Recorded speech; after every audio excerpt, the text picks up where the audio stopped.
মঙ্গলবার সন্ধে।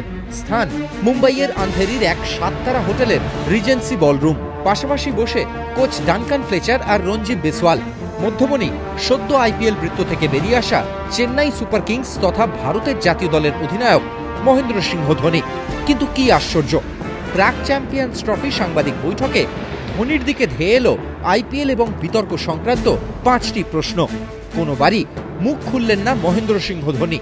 বিন্দুদারা সিংহ সংক্রান্ত প্রশ্নে একবারই তার মুখে খেলে গেল হালকা হাসি।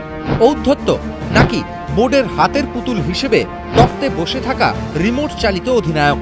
কেলেঙ্কারির পর প্রথম সাংবাদিক বৈঠকে ধোনির আচরণ ঘিরে দেখা দিল নতুন বিতর্ক। এই প্রথম কোন ভারত অধিনায়কের সাংবাদিক বৈঠকে খাকি পোশাকে হাজির ছিলেন মুম্বাই পুলিশের অফিসাররা। একটু আগেই মুম্বাই পুলিশের তদন্তে উঠে এসেছে চেন্নাই সুপার কিংসের দল এবং ম্যাচ সংক্রান্ত বিভিন্ন তথ্য বিভিন্ন সময় ফ্লেমিং ধোনির থেকেই পেয়ে এসেছেন গুরুনাথ মায়াপ্পান, তারপর পাচার করেছেন বুকিদের। কিছুক্ষণ আগেই জ্যোতিরাদিত্য সিন্ধিয়া বোর্ডের তক থেকে ধোনির গডফাদার শ্রীনিবাসনের ইস্তফারও দাবি তুলেছেন। All sense of the word of propriety, that individual, Mr. Srinivasan, must step aside. Let the inquiry take place. India has said that you must resign on grounds of morality. That is his view.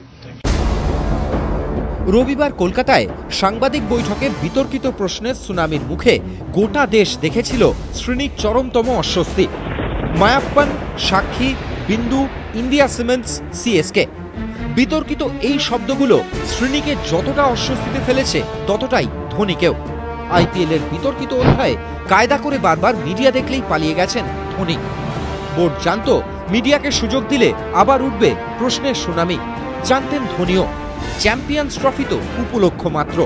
তাই কি সাংবাদিক বৈঠক চালানোর দায়িত্ব দেয়া হলো শ্রীনির বিশ্বস্ত Tamil Nadu cricket সংস্থা এবং সিএসকের কর্তা আরএন বাবাকে?